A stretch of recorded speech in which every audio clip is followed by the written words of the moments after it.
वापस से बुलियंस की ओर रुख करते हैं। सोने के प्राइसेस को देख लेते हैं। रिकॉर्ड ऊंचाई के बेहद करीब, क्योंकि अब कारोबार कर रहा है 56,122 के लेवल्स देखने को मिल रहे हैं।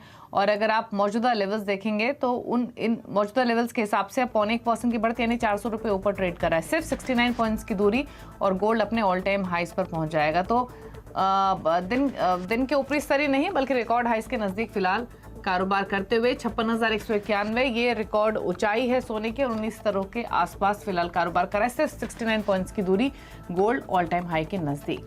लेकिन कुछ खबरों की ओर अब रुख कर लेते हैं। रिजर्व बैंक की तरफ से लॉन्च किया गया डिजिटल रुपए का अगला चरण जल्द लॉन्च होने वाला है। सीएनबीसी आवाज को मिली एक्सक्लूसिव जानकारी के मुताबिक पहले चरण से सबक सीखते हुए अगले चरण में कुछ बदलाव भी किए जा सकते हैं। क्या बदलाव हो सकते हैं, इस पर तो बातचीत करेंगे ही आज के सेशन में। इनफैक्ट हमारे साथ लक्ष्मण रॉय आगे मौजूद रहेंगे, लेकिन उससे पहले एक और खबर है, उसके रुख करते हैं।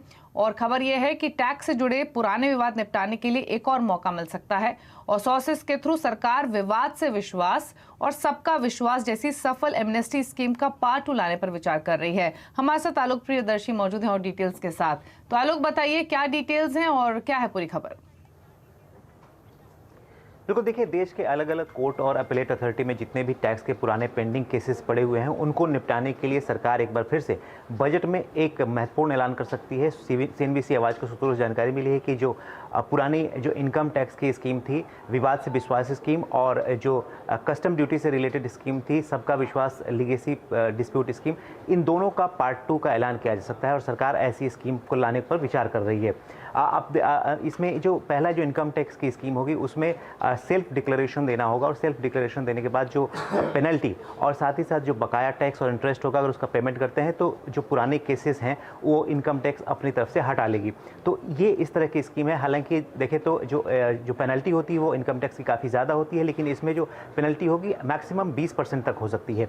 कुछ इसी तरह की चीज़ें जो कस्टम ड्यूटी से रिलेटेड जो पहले स्कीम थी, सबका विश्वास प्रॉपर्टी डिस्प्यूट स्कीम थी, उसको लेकर भी ऐलान किया जा सकता है। और इसमें जो कस्टम ड्यूटी से जुड़े हुए जितने भी टैक्स के मामले हैं उसमें क्लासिफिकेशन, वैल्यूएशन और एग्जम्पशन से जुड़े हुए जितने भी विवाद हैं उनको निपटाने पर सरकार का जोर होगा। सरकार का मानना है कि इससे करीब 38,000 करोड़ रुपए का रेवेन्यू अर्न हो सकता है, क्योंकि आपको याद होगा कि पिछली बार जब 2019 में इनकम टैक्स का और 2020 में कस्टम ड्यूटी का जो एमनेस्टी स्कीम का ऐलान किया गया था, तो उसमें सरकार को अच्छा खासा रेवेन्यू कलेक्शन हुआ था। दोनों स्कीम में कुल मिलाकर करीब 92,000 करोड़ रुपए मिले थे। तो सरकार को लगता है कि एक तो सबसे बड़ी बात यह है कि एक तो ईज़ ऑफ डूइंग बिजनेस को बढ़ावा मिलेगा इस स्कीम से, और दूसरी तरफ से जो रेवेन्यू कलेक्शन है उसको भी बढ़ाने का एक बड़ा मौका एमनेस्टी स्कीम के जरिए मिल सकता है।